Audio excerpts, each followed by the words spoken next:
The Gloria Scott by Sir Arthur Conan Doyle, narrated by Sam Kusi. "I have some papers here," said my friend Sherlock Holmes as we sat one winter's night on either side of the fire, "which I really think, Watson, that it would be worth your while to glance over. These are the documents in the extraordinary case of the Gloria Scott, and this is the message which struck Justice of the Peace, Trevor, dead with horror when he read it." He had picked from a drawer a little tarnished cylinder, and, undoing the tape, he handed me a short note scrawled upon a half-sheet of slate-grey paper. "The supply of game for London is going steadily up," it ran.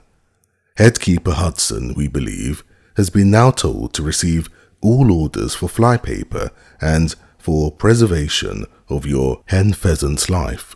As I glanced up from reading this enigmatical message, I saw Holmes chuckling at the expression upon my face. "You look a little bewildered," said he. "I cannot see how such a message as this could inspire horror. It seems to me to be rather grotesque than otherwise. Very likely, yet the fact remains that the reader, who was a fine, robust old man, was knocked clean down by it, as if it had been the butt end of a pistol." "You arouse my curiosity," said I, "but why did you say just now that there were very particular reasons why I should study this case?" "Because it was the first in which I was ever engaged." I had often endeavoured to elicit from my companion what had first turned his mind in the direction of criminal research, but had never caught him before in a communicative humour. Now he sat forward in his armchair and spread out the documents upon his knees. Then he lit his pipe and sat for some time smoking and turning them over. "You never heard me talk of Victor Trevor?" he asked. "He was the only friend I made during the 2 years I was at college. I was never a very sociable fellow, Watson, always rather fond of moping in my rooms and working out my own little methods of thought, so that I never mixed much with the men of my year. Bar fencing and boxing, I had few athletic tastes, and then my line of study was quite distinct from that of the other fellows, so that we had no points of contact at all. Trevor was the only man I knew, and that only through the accident of his bull terrier freezing onto my ankle one morning as I went down to chapel. It was a prosaic way of forming a friendship, but it was effective. I was laid by the heels for 10 days, but Trevor used to come in to inquire after me. At first it was only a minute's chat, but soon his visits lengthened, and before the end of the term we were close friends. He was a hearty, full-blooded fellow, full of spirits and energy, the very opposite to me in most respects, but we had some subjects in common, and it was a bond of union when I found that he was as friendless as I. Finally, he invited me down to his father's place at Donnythorpe in Norfolk, and I accepted his hospitality for a month of the long vacation. Old Trevor was evidently a man of some wealth and consideration, a J.P. and a landed proprietor. Donnythorpe is a little hamlet just to the north of Langmere, in the country of the Broads. The house was an old-fashioned, widespread oak-beamed brick building with a fine lime-lined avenue leading up to it. There was excellent wild duck shooting in the fens, remarkably good fishing, a small but select library taken over, as I understood, from a former occupant, and a tolerable cook, so that he would be a fastidious man who could not put in a pleasant month there. Trevor Senior was a widower, and my friend his only son. There had been a daughter, I heard, but she had died of diphtheria while on a visit to Birmingham. The father interested me extremely. He was a man of little culture, but with a considerable amount of rude strength, both physically and mentally. He knew hardly any books, but he had travelled far, had seen much of the world, and had remembered all that he had learned. In person he was a thick-set, burly man with a shock of grizzled hair, a brown, weather-beaten face, and blue eyes which were keen to the verge of fierceness. Yet he had a reputation for kindness and charity on the countryside, and was noted for the leniency of his sentences from the bench. One evening, shortly after my arrival, we were sitting over a glass of port after dinner when young Trevor began to talk about those habits of observation and inference which I had already formed into a system, although I had not yet appreciated the part which they were to play in my life. The old man evidently thought that his son was exaggerating in his description of one or two trivial feats which I had performed. "Come now, Mr. Holmes," said he, laughing good-humouredly. "I'm an excellent subject, if you can deduce anything from me." "I fear there is not very much," I answered. "I might suggest that you have gone about in fear of some personal attack within the last 12 months. The laugh faded from his lips, and he stared at me in great surprise. "Well, that's true enough," said he. "You know, Victor," turning to his son, "when we broke up that poaching gang, they swore to knife us, and Sir Edward Holly has actually been attacked. I've always been on my guard since then, though I have no idea how you know it." "You have a very handsome stick," I answered. "By the inscription I observed that you had not had it more than a year, but you have taken some pains to bore the head of it and pour melted lead into the hole so as to make it a formidable weapon. I argued that you would not take such precautions unless you had some danger to fear." "Anything else?" he asked, smiling. "You have boxed a good deal in your youth." "Right again. How did you know it? Is my nose knocked a little out of the straight?" "No," said I. "It is your ears. They have the peculiar flattening and thickening which marks the boxing man." "Anything else?" "You have done a good deal of digging by your callosities. You have been in New Zealand." "Right again. You have visited Japan." "Quite true.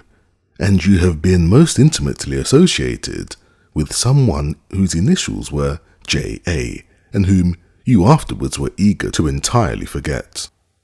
Mr. Trevor stood slowly up, fixed his large blue eyes upon me with a strange wild stare, and then pitched forward with his face among the nutshells which strewed the cloth in a dead faint.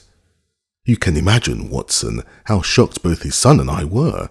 His attack did not last long, however, for when we undid his collar and sprinkled the water from one of the finger-glasses over his face, he gave a gasp or two and sat up. "Ah, boys," said he, forcing a smile, "I hope I haven't frightened you. Strong as I look, there is a weak place in my heart, and it does not take much to knock me over. I don't know how you manage this, Mr. Holmes, but it seems to me that all the detectives of fact and of fancy would be children in your hands. That's your line of life, sir, and you may take the word of a man who has seen something of the world." And that recommendation, with the exaggerated estimate of my ability with which he prefaced it, was, if you will believe me, Watson, the very first thing which ever made me feel that a profession might be made out of what had up to that time been the merest hobby.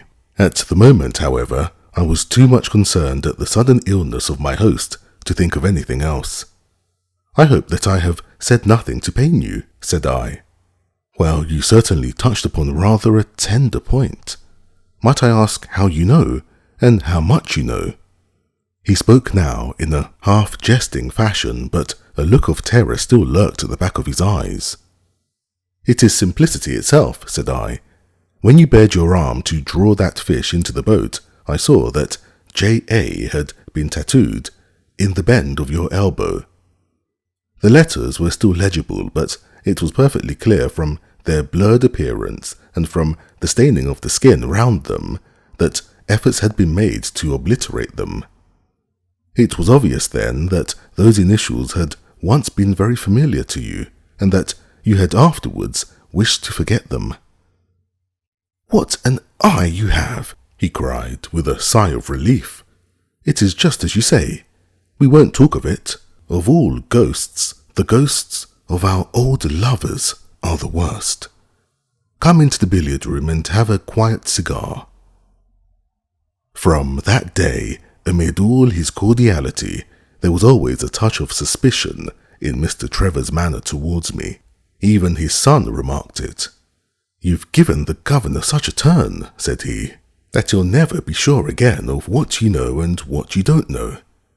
He did not mean to show it, I'm sure, but it was so strongly in his mind that it peeped out at every action. At last I became so convinced that I was causing him uneasiness that I drew my visit to a close. On the very day, however, before I left, an incident occurred which proved in the sequel to be of importance. We were sitting out upon the lawn on garden chairs, the three of us basking in the sun and admiring the view across the Broads, when a maid came out to say that there was a man at the door who wanted to see Mr. Trevor. "What is his name?" asked my host. "He would not give any." "What does he want then?" "He says that you know him, and that he only wants a moment's conversation." "Show him round here." An instant afterwards, there appeared a little wizened fellow with a cringing manner and a shambling style of walking. He wore an open jacket with a splotch of tar on the sleeve, a red and black check shirt, dungaree trousers, and heavy boots badly worn. His face was thin and brown and crafty, with a perpetual smile upon it, which showed an irregular line of yellow teeth, and his crinkled hands were half closed in a way that is distinctive of sailors. As he came slouching across the lawn, I heard Mr. Trevor make a sort of hic-coughing noise in his throat, and jumping out of his chair, he ran into the house. He was back in a moment, and I smelt a strong reek of brandy as he passed me. "Well, my man," said he, "what can I do for you?" The sailor stood looking at him with puckered eyes, and with the same loose-lipped smile upon his face. "You don't know me?" he asked. "Why, dear me, it is surely Hudson," said Mr. Trevor in a tone of surprise. "Hudson it is, sir," said the seaman. "Why, it's 30 years and more since I last saw you. Here you are in your house, and me still picking my salt meat out of the harness cask." "You will find that I have not forgotten old times," cried Mr. Trevor, and, walking towards the sailor, he said something in a low voice. "Go to the kitchen," he continued out loud, "and you will get food and drink. I have no doubt that I shall find you a situation." "Thank you, sir," said the seaman, touching his forelock. "I'm just off a 2-yearer in an 8-knot tramp, short-handed at that, and I wants a rest. I thought I'd get it either with Mr. Beddoes or with you." "Ah," cried Trevor, "you know where Mr. Beddoes is?" "Bless you, sir, I know where all my old friends are," said the fellow with a sinister smile, and he slouched off after the maid to the kitchen. Mr. Trevor mumbled something to us about having been shipmate with the man when he was going back to the diggings, and then, leaving us on the lawn, he went indoors. An hour later, when we entered the house, we found him stretched dead drunk upon the dining-room sofa. The whole incident left a most ugly impression upon my mind, and I was not sorry next day to leave Donnythorpe behind me, for I felt that my presence must be a source of embarrassment to my friend. All this occurred during the first month of the long vacation. I went up to my London rooms, where I spent 7 weeks working out a few experiments in organic chemistry. One day, however, when the autumn was far advanced and the vacation drawing to a close, I received a telegram from my friend imploring me to return to Donnythorpe and saying that he was in great need of my advice and assistance. Of course, I dropped everything and set out for the north once more. He met me with the dog cart at the station, and I saw at a glance that the last 2 months had been very trying ones for him. He had grown thin and careworn, and had lost the loud, cheery manner for which he had been remarkable. "The governor is dying," were the first words he said. Impossible, I cried. What is the matter? Apoplexy, nervous shock. He's been on the verge all day. I doubt if we shall find him alive. I was, as you may think, Watson, horrified at this unexpected news. What has caused it? I asked. Ah, that is the point. Jump in and we can talk it over while we drive. You remember that fellow who came upon the evening before you left us? Perfectly. Do you know who it was that we let into the house that day? I have no idea.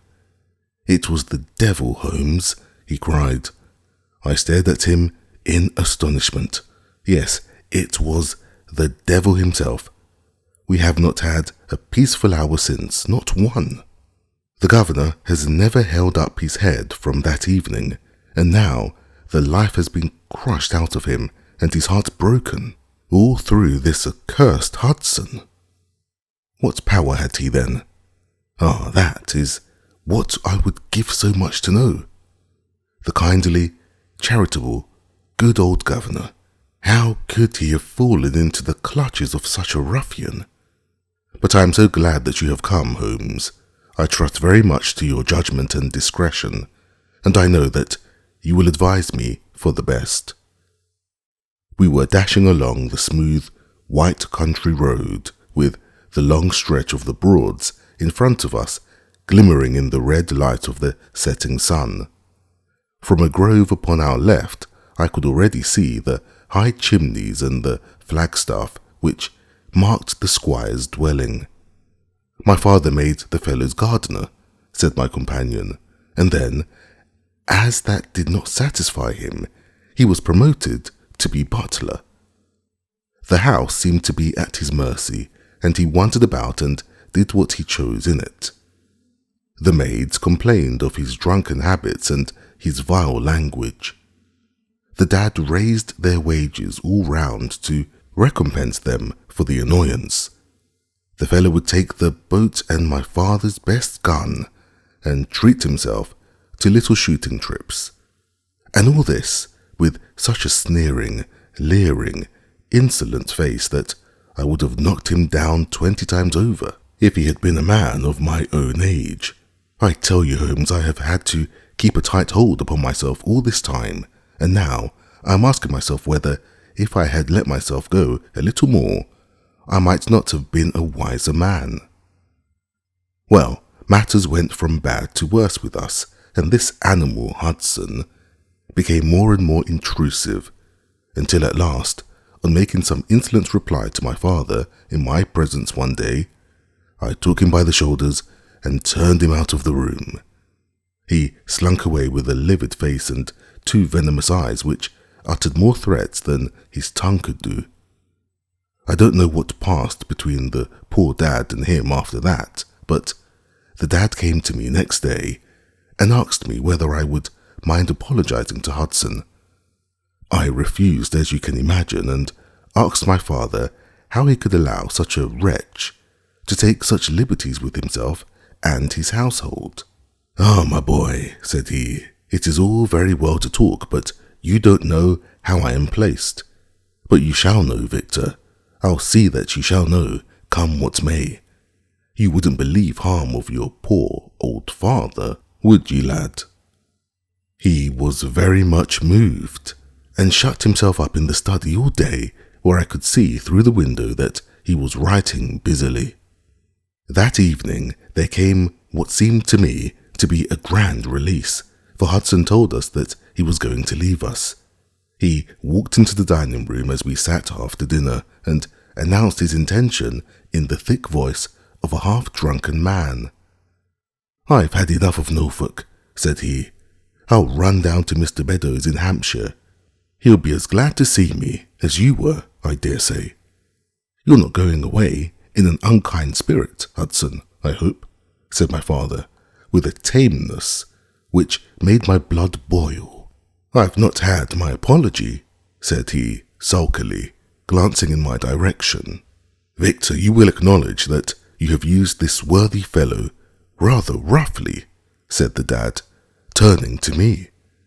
"On the contrary, I think that we have both shown extraordinary patience towards him, "Oh, you do you?" he snarls.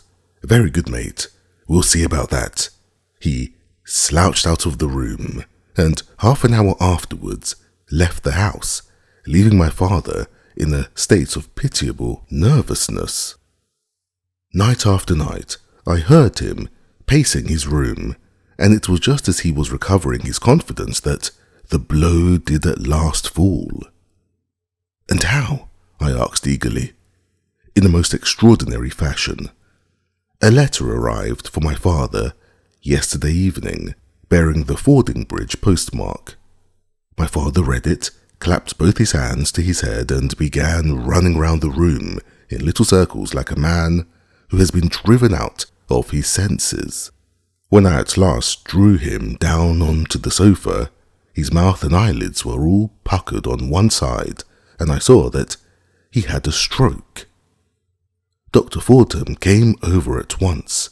We put him to bed, but the paralysis has spread. He has shown no sign of returning consciousness, and I think that we shall hardly find him alive." "You horrify me, Trevor," I cried. "What then could have been in this letter to cause so dreadful a result?" "Nothing. There lies the inexplicable part of it. The message was absurd and trivial. Oh my God, it is as I feared." As he spoke, we came round the curve of the avenue and saw in the fading light that every blind in the house had been drawn down. As we dashed up to the door, my friend's face convulsed with grief. A gentleman in black emerged from it. "When did it happen, Doctor?" asked Trevor. "Almost immediately after you left." "Did he recover consciousness?" "For an instant before the end." "Any message for me?" "Only that the papers were in the back drawer of the Japanese cabinet." My friend descended with the doctor to the chamber of death, while I remained in the study, turning the whole matter over and over in my head, and feeling as sombre as ever I had done in my life. What was the past of this Trevor, pugilist, traveller, and gold-digger, and how had he placed himself in the power of this acid-faced seaman? Why, too, should he faint at an allusion to the half-effaced initials upon his arm, and die of fright when he had a letter from Fordingbridge? Then I remembered that Fordingbridge was in Hampshire, and that this Mr. Beddoes, whom the seaman had gone to visit and presumably to blackmail, had also been mentioned as living in Hampshire. The letter, then, might either come from Hudson, the seaman, saying that he had betrayed the guilty secret which appeared to exist, or it might come from Beddoes, warning an old confederate that such betrayal was imminent. So far it seemed clear enough, but then how could this letter be trivial and grotesque as described by the son? He must have misread it. If so, it must have been one of those ingenious secret codes which mean one thing while they seem to mean another. I must see this letter. If there were a hidden meaning in it, I was confident that I could pluck it forth.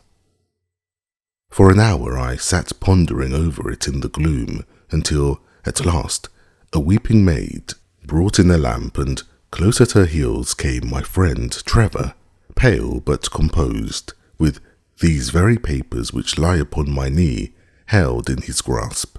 He sat down opposite me, drew the lamp to the edge of the table, and handed me a short note scribbled, as you see, upon a single sheet of grey paper. "The supply of the game for London is going steadily up," it ran. "Headkeeper Hudson, we believe, has been now told to receive all orders for flypaper and for preservation of your hen pheasant's life." I dare say my face looked as bewildered as yours did just now, when first I read this message. Then I reread it very carefully.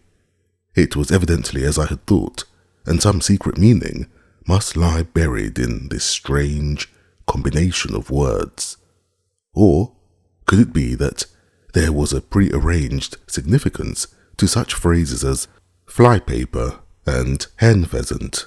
Such a meaning would be arbitrary and could not be induced in any way, and yet I was loath to believe that this was the case, and the presence of the word Hudson seemed to show that the subject of the message was as I had guessed, and that it was from Beddoes rather than the sailor.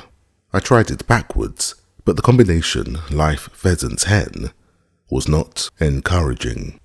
Then I tried alternate words, but neither the of for nor supply game London promised to throw any light upon it. And then in an instant the key of the riddle was in my hands, and I saw that every third word, beginning with the first, would give a message which might well drive old Trevor to despair. It was short and terse, the warning, as I now read it to my companion. The game is up. Hudson has told all. Fly for your life. Victor Trevor sank his face into his shaking hands. It must be that, I suppose, said he. This is worse than death, for it means disgrace as well.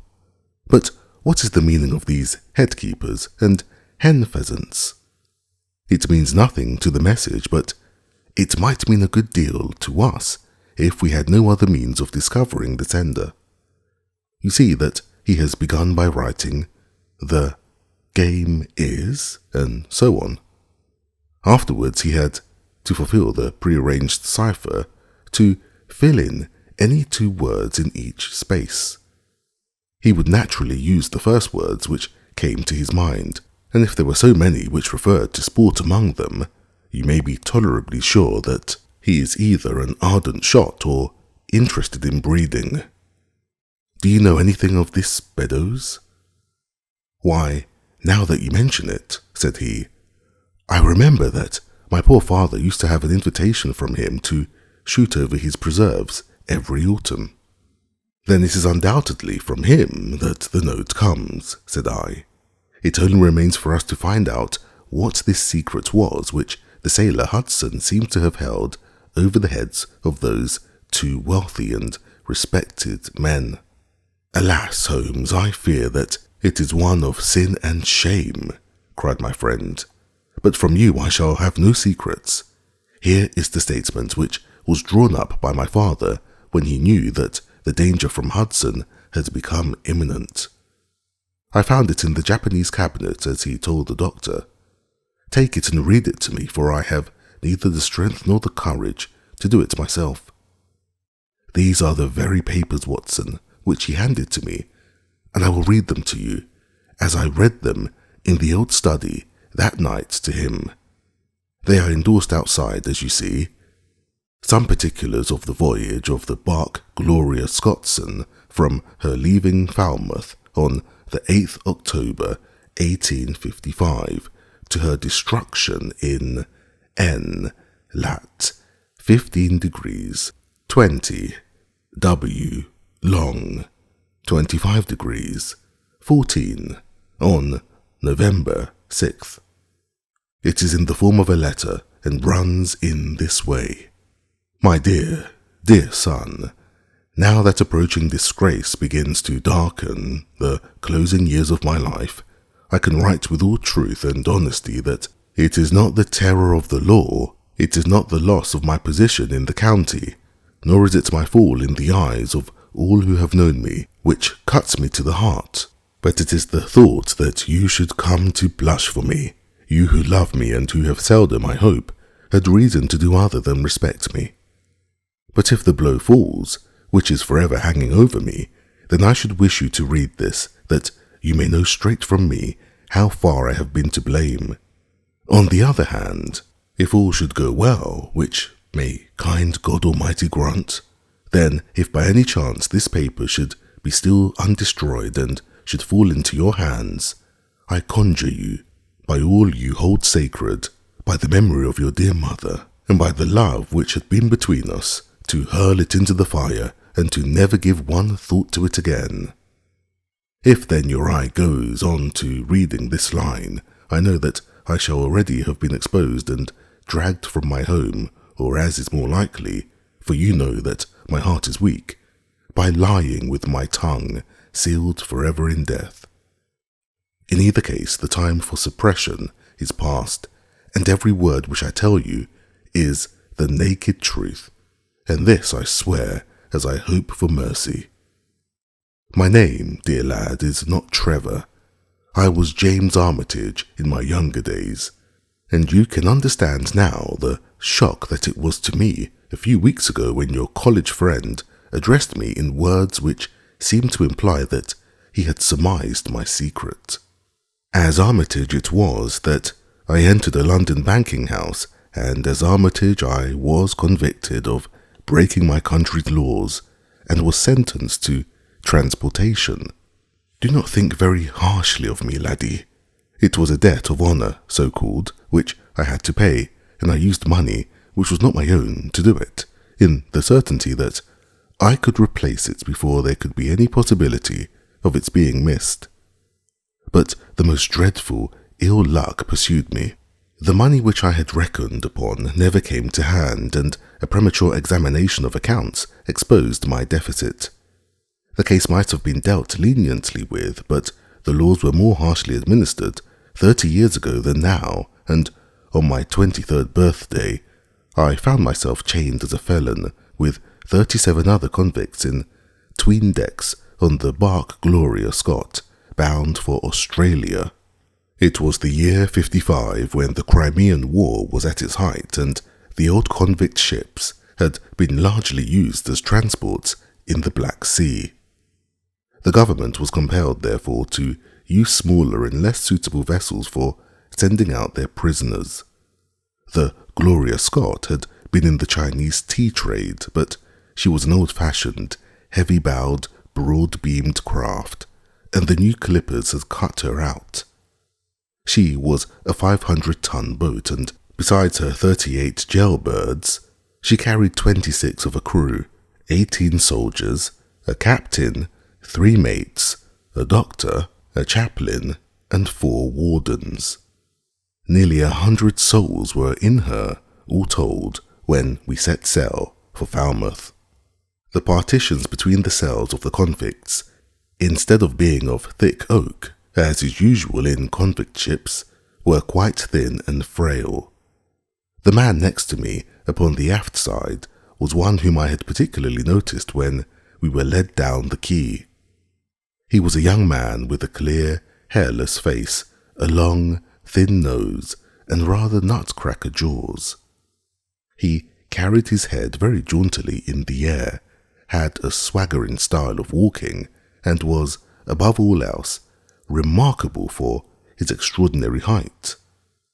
I don't think any of our heads would have come up to his shoulder, and I am sure that he could not have measured less than 6.5 feet. It was strange among so many sad and weary faces to see one which was full of energy and resolution. The sight of it was to me like a fire in a snowstorm. I was glad then to find that he was my neighbour, and gladder still when, in the dead of the night, I heard a whisper close to my ear and found that he had managed to cut an opening in the board which separated us. "Hello, chummy," said he. "What's your name, and what are you here for?" I answered him and asked in turn who I was talking with. "I'm Jack Pendergast," said he, "and by God, you'll learn to bless my name before you've done with me." I remembered hearing of his case, for it was one which had an immense sensation throughout the country some time before my own arrest. He was a man of good family and of great ability, but of incurably vicious habits, who had by an ingenious system of fraud obtained huge sums of money from the leading London merchants. "Aha, you remember my case," said he proudly. "Very well indeed. Then maybe you remember something queer about it? What was that then?" "I'd had nearly 250,000, hadn't I?" "So it was said. But none was recovered, eh?" "No." "Well, where do you suppose the balance is?" he asked. "I have no idea," said I. "Right between my finger and thumb," he cried. "By God, I've got more pounds to my name than you've hairs on your head, and if you've money, my son, and know how to handle it and spread it, you can do anything. Now, you don't think it's likely that a man who could do anything is going to wear his breeches out, sitting in the stinking hold of a rat-gutted, beetle-ridden, mouldy old coffin of a China coaster. No, sir, such a man will look after himself and will look after his tree to that. You hold on to him, and you may kiss the book that he'll haul you through. That was his style of talk, and at first I thought it meant nothing, but after a while, when he had tested me and sworn me in with all possible solemnity, he let me understand that there really was a plot to gain command of the vessel. A dozen of the prisoners had hatched it before they came aboard. Pendergast was the leader, and his money was the motive power. "I'd a partner," said he, "a rare good man, as true as a stock to a barrel. He's got the dibs, he has, and where do you think he is at this moment? Why, he's the chaplain of this ship, the chaplain no less. He came aboard with a black coat and his papers right, and money enough in his box to buy the thing right up from keel to main truck. The crew are his, body and soul. He could buy 'em at so much a gross with a cash discount, and he did it before ever they signed on. He's got 2 of the warders and Mercer, the second mate, and he'd get the captain himself if he thought him worth it." "What are we to do then?" I asked. "What do you think?" said he. "We'll make the coats of some of these soldiers redder than ever the tailor did." "Armed," said I. "And so shall we be, my boy. There's a brace of pistols for every mother's son of us, and if we can't carry this ship, with the crew at our back, it's time we were all sent to a young Mrs. boarding school. You speak to your mate upon the left tonight and see if he is to be trusted." I did so, and found my other neighbour to be a young fellow in much the same position as myself, whose crime had been forgery. His name was Evans, but he afterwards changed it, like myself, and he is now a rich and prosperous man in the south of England. He was ready enough to join the conspiracy as the only means of saving ourselves, and before we had crossed the bay, there were only 2 of the prisoners who were not in the secret. One of these was of weak mind, and we did not dare to trust him, and the other was suffering from jaundice and could not be of any use to us. From the beginning, there was really nothing to prevent us from taking possession of the ship. The crew were a set of ruffians specially picked for the job. The sham chaplain came into our cells to exhort us, carrying a black bag, supposed to be full of tracts, and so often did he come that by the 3rd day we had each stowed away at the foot of our beds a file, a brace of pistols, a pound of powder, and 20 slugs. 2 of the warders were agents of Prendergast, and the second mate was his right-hand man. The captain, the 2 mates, the warders, Lieutenant Martin, his 18 soldiers, and the doctor were all that we had against us. Yet, safe as it was, we determined to neglect no precaution and to make our attack suddenly by night. It came, however, more quickly than we expected, and in this way. One evening, about the 3rd week after our start, the doctor had come down to see one of the prisoners who was ill, and putting his hands down on the bottom of his bunk, he felt the outline of the pistols. If he had been silent, he might have blown the whole thing, but he was a nervous little chap, so he gave a cry of surprise and turned so pale that the man knew what was up in an instant, and seized him. He was gagged before we could give the alarm and tied down upon the bed. He had unlocked the door that led to the deck, and we were through it in a rush. The 2 sentries were shot down, and so was a corporal who came running to see what was the matter. There were 2 more soldiers at the door of the stateroom, and their muskets seemed not to be loaded, for they never fired upon us, and they were shot while trying to fix their bayonets. Then we rushed on into the captain's cabin, and as we pushed open the door, there was an explosion from within, and there he lay, with his brains smeared over the chart of the Atlantic, which was pinned upon the table, while the chaplain stood with a smoking pistol in his hand at his elbow. The two mates had both been seized by the crew, and the whole business seemed to be settled. The stateroom was next to the cabin, and we flocked in there and flopped down on the settees, all speaking together, for we were just mad with the feeling that we were free once more. There were lockers all round, and Wilson, the sham chaplain, knocked one of them in and poured out a dozen of brown sherry. We cracked off the necks of the bottles, poured the stuff into our tumblers, and were just tossing them off, when in an instant, without warning, there came a roar of muskets in our ears, and the saloon was so full of smoke that we could not see across the table. When it cleared again, the place was a shambles.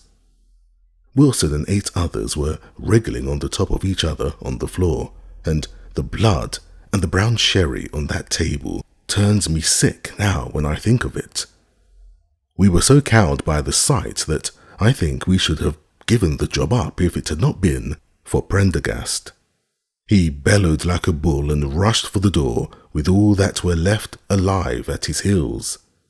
Out we ran, and there on the poop were the lieutenant and his 10 men. The swing skylights above the saloon table had been a bit open, and they had fired on us through the slit. We got on them before they could load, and they stood to it like men, but we had the upper hand of them, and in 5 minutes it was all over. My God, was there ever a slaughterhouse like that ship? Prendergast was like a raging devil, and he picked the soldiers up as if they had been children and threw them overboard, alive or dead. There was one sergeant that was horribly wounded and yet kept on swimming for a surprising time until someone in mercy blew out his brains. When the fighting was over, there was no one left of our enemies except just the warders, the mates, and the doctor. It was over them that the great quarrel arose. There were many of us who were glad enough to win back our freedom, and yet who had no wish to have murder on our souls. It was one thing to knock the soldiers over with their muskets in their hands, and it was another to stand by while men were being killed in cold blood. 8 of us, 5 convicts and 3 sailors, said that we would not see it done. But there was no moving Prendergast and those who were with him. Our only chance of safety lay in making a clean job of it, said he, and he would not leave a tongue with power to wag in a witness box. It nearly came to our sharing the fate of the prisoners, but at last he said that if we wished, we might take a boat and go. We jumped at the offer, for we were already sick of these bloodthirsty doings, and we saw that they would be worse before it was done. We were given a suit of sailors' togs each, a barrel of water, 2 casks, one of junk and one of biscuits, and a compass.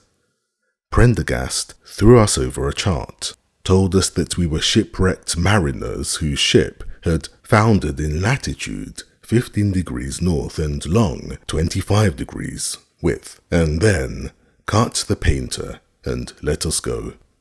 And now I come to the most surprising part of my story, my dear son. The seamen had hauled the foreyard back during the rising, but now as we left them, they brought it square again, and as there was a light wind from the north and east, the bark began to draw slowly away from us. Our boat lay rising and falling upon the long, smooth rollers, and Evans and I, who were the most educated of the party, were sitting in the sheets, working out our position and planning what coast we should make for. It was a nice question, for the Cape de Verds were about 500 miles to the north of us, and the African coast about 700 to the east. On the whole, As the wind was coming round to the north, we thought that Sierra Leone might be best, and turned our head in that direction. The bark being at that time nearly hull down on the starboard quarter. Suddenly, as we looked at her, we saw a dense black cloud of smoke shoot up from her, which hung like a monstrous tree upon the skyline. A few seconds later, a roar like thunder burst upon our ears, and as the smoke thinned away, there was no sign left of the Gloria Scott. In an instant, we swept the boat's head round again and pulled with all our strength for the place where the haze still trailing over the water marks the scene of this catastrophe. It was a long hour before we reached it, and at first we feared that we had come too late to save anyone. A splintered boat and a number of crates and fragments of spars rising and falling on the waves showed us where the vessel had foundered, but there was no sign of life, and we had turned away in despair when we heard a cry for help and saw at some distance a piece of wreckage with a man lying stretched across it. When we pulled him aboard the boat, he proved to be a young seaman of the name of Hudson, who was so burned and exhausted that he could give us no account of what had happened until the following morning. It seemed that after we had left, Prendergast and his gang had proceeded to put to death the 5 remaining prisoners.